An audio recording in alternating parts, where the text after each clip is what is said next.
ಅನೇಕ ವರ್ಷಗಳ ಹಿಂದಿನ ಅಣ್ಣ ತಂಗಿಯರ ಕಥೆಯನ್ನು ನಾವಿವತ್ತು ರಕ್ಷಾಬಂಧನದ ದಿನ ನೋಡೋಣ.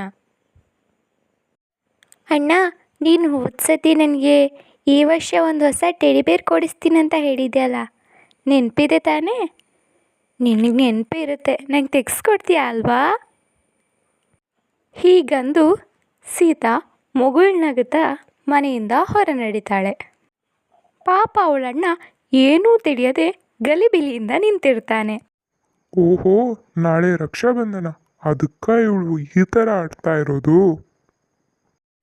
ಮರುದಿನ ಖುಷಿ ಖುಷಿಯಿಂದಲೇ ಸೀತಾ ಎದ್ದು ಪೂಜೆಯೆಲ್ಲ ಮುಗಿಸಿ ತಾನು ತಯಾರಿಸಿದ ರಾಖಿಯನ್ನು ತನ್ನ ಅಣ್ಣನಿಗೆ ಸಂತೋಷದಿಂದ ಕಟ್ತಾಳೆ. ಹಾಗೂ ಅವನಿಗೆ ತಾನೇ ತಯಾರಿಸಿದ ಮಿಠಾಯಿಯನ್ನು ಕೂಡ ನೀಡಿ ತಿನ್ನಿಸ್ತಾಳೆ. ಅವಳ ಅಣ್ಣ ಅವಳು ಕೇಳಿದ ಹಾಗೇನೆ ಒಂದು ಮುದ್ದಾದ ಗೊಂಬೆಯನ್ನು ಅವಳಿಗೆ ಉಡುಗೊರೆಯಾಗಿ ನೀಡ್ತಾನೆ. ಇದೆಲ್ಲವನ್ನ ಕನಸಲ್ಲಿ ನೆನೆಸ್ತಾ ಸಂಕಟ ಪಡ್ತಿದ್ದಾಳೆ ಸೀತಾ. ತನ್ನ ಹಳೆಯ ನೆನಪುಗಳನ್ನು ಯೋಚಿಸಿ ಸೀತಾ ಭಯಗೊಂಡು ಒಮ್ಮೆಲೆ ನಿದ್ದೆಯಿಂದ ಎದ್ದು ಕೂತ್ಕೊಳ್ಳು. ತನ್ನ ಬೆವರನ್ನು ಒರೆಸಿಕೊಂಡು ಸುತ್ತಮುತ್ತ ನೋಡ್ತಾ ಇದ್ಲು.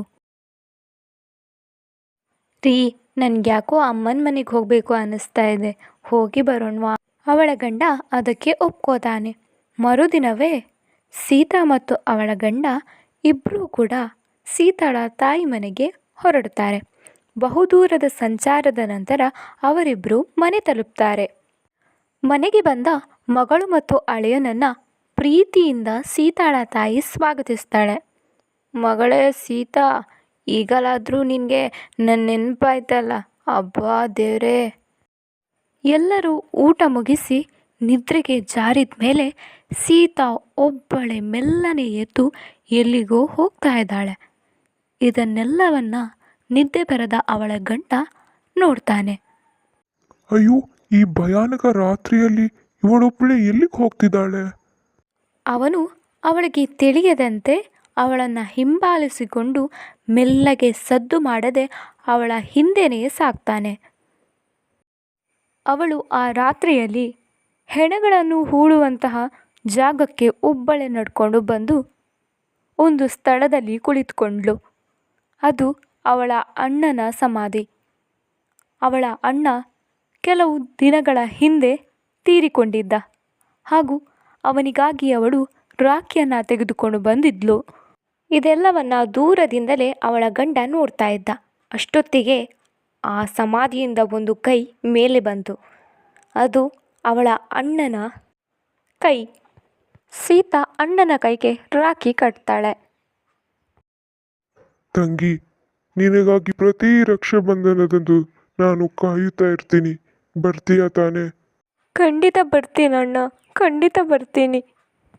ಈ ಅಣ್ಣ ತಂಗಿಯರ ಪ್ರೀತಿಯನ್ನು ನೋಡಿದ ಸೀತಾಳ ಗಂಡನಿಗೆ ಮಾತೇ ಹೊರಡಲಿಲ್ಲ. ಅವನು ಮರೆಯಲ್ಲಿಯೇ ಮೌನಿಯಾಗಿ ನಿಂತುಬಿಟ್ಟ. ಸೀತಾಳ ಅಣ್ಣನ ಕೈ ಸಮಾಧಿಯ ಒಳಗೆ ಸೇರಿಕೊಳ್ತು. ಸ್ವಲ್ಪ ಸಮಯದವರೆಗೆ ಕೂತು ನಂತರ ಮನೆ ಕಡೆಗೆ ಸೀತಾ ಹೊರಡ್ತಾಳೆ. ಗಂಡ ಕೂಡ ದೂರದಲ್ಲಿ ನಿಂತಿದ್ದವನು ಹೊರಡ್ತಾನೆ.